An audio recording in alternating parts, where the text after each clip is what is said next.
महीने में माँ आयशा सिद्दीक़ा फरमाती हैं रज़ी अल्लाह ताला अन्हा, रसूल करीम सल्लल्लाहु ताला अलैहि वसल्लम हमेशा असहाबे सुफ़ा के साथ इफ्तार करते थे।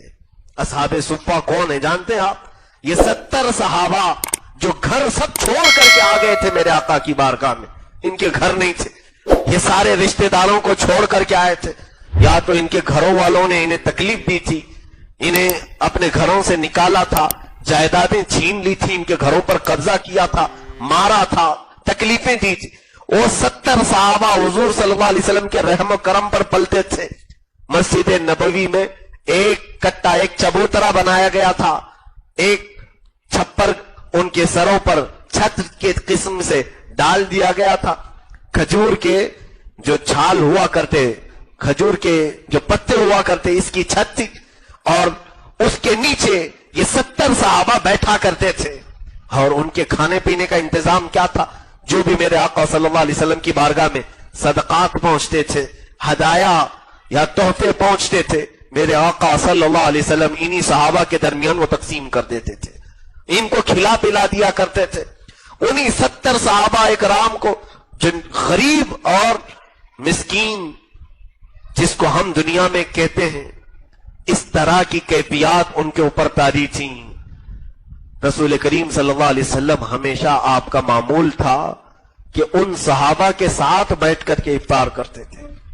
कहीं उनके जहन में यह बात ना आए कि अल्लाह के नबी सल्लल्लाहु ताला अलैहि वसल्लम आपके लिए पूरी दुनिया बिछा दी गई है, आप अपने साथ अच्छी अच्छी चीजें खा रहे होंगे और हम गरीब सहाबा जो बच जाता है वो खा लेते होंगे। नहीं, रसूल करीम सल्लल्लाहु अलैहि वसल्लम अपने हुजरे से निकलकर उन सहाबा के दरमियान में बैठते थे, उनके साथ वही खाते थे जो सहाबा खा रहे हैं।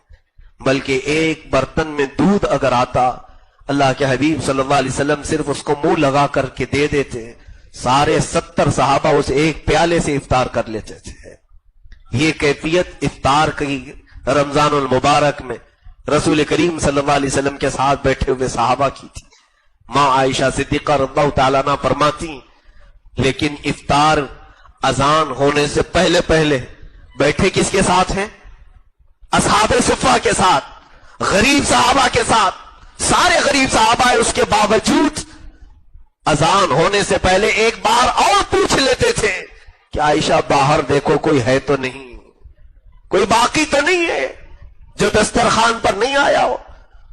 माँ आयशा सिद्दीक़ा रज़ियल्लाहु ताला अन्हा की बयान करदा एक हदीस हमारी आंखों से आंसू लाती है। फरमाती हैं कि मैं हुजरे रसूल में खड़ी रहकर देखती थी ये इफ्तार का मंजर। अल्लाह अकबर, वो कैसा हसीन मंजर होता होगा जब इर्द गिर्द वो सितारे झुरमुट की तरह सहाबा बैठे हों और दरमियान में जगमगाता हुआ आफताब रिसालत बैठा हो। वो सहाबा हुजूर सल्लल्लाहु अलैहि वसल्लम के साथ इफ्तारी में मशगूल।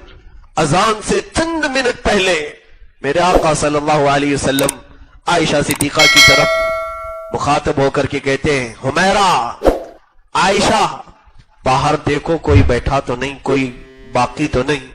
रोजाना ड्यूटी थी, आज मैंने झांक करके देखा दूर जन्नतुल बकी के पास एक दरख्त के नीचे कोई मुसाफिर नजर आया।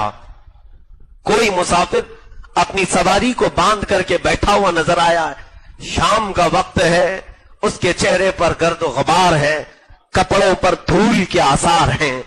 अंदर से कहती, या रसूल अल्लाह सल्लल्लाहु अलैहि वसल्लम, कोई तो दूर बैठा हुआ दिख रहा है कौन ये पता नहीं है, मदीने का तो नहीं लगता, बाहर से आया हुआ दिखता है। इफ्तार में चंद लम्हे बाकी थे, दस्तरखान छोड़कर मेरे आका उठ गए और मेरे आका सल्लल्लाहु ताला अलैहि वसल्लम चलते हुए उस जन्नतुल बकी के दरख्त तक गए जहां पर वो मुसाफिर अपनी सवारी को बांध कर बैठने की कोशिश कर रहा था। हुजूर उसके करीब गए, जाकर के पूछते, तू कौन है, कहां से आया है? कहा, बड़ा लंबा सफर तय करके आया हूं। सफर की थकान अलग थी, चेहरे पर गर्द और गुबार के आसार अलग थे। वो बैठ रहा था, पूछा मेरे आका सल्लल्लाहु अलैहि वसल्लम ने, कुछ खाने पीने को मिला? इसी मंजिल के लिए आया है या इससे आगे भी जाना है? कहा, खाया पिया नहीं हो और मंजिल यही है, यहीं पर आया हूं। मेरे आका सल्लल्लाहु ताला अलैहि वसल्लम उसका हाथ पकड़ करके कहते, चलो हमारे दस्तरखान पर साथ बैठ करके कुछ खा पी लिया जाए।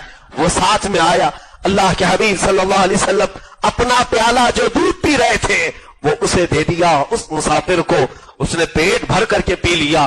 آج سارے صحابہ کھجور کی ایک گٹلی کو چوس کر سارے لوگوں نے افطار کر لیا, ایک کھجور پر ساروں کا افطار ہو گیا.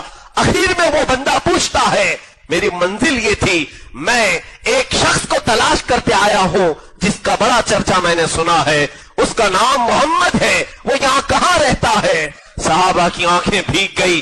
کہا, جس نے تجھے سیراب کیا وہی محمد تو ہے, جس نے تیرا ہاتھ پکڑ کر تجھے منزل تک لایا وہی محمد تو ہے.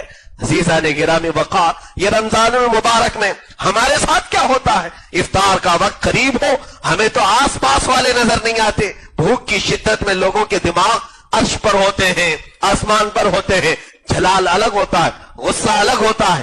عزیزان گرامی, رمضان المبارک میں اس چیز کا بھی خیال کریں کہ پہلے میرے ہاتھ میں جو کھجور ہیں میں دوسرے کو دے دوں, میرے پاس اگر شربت کا گلاس آیا ہے پہلے میرے آس پاس بیٹھے ہوئے کو پلا دوں.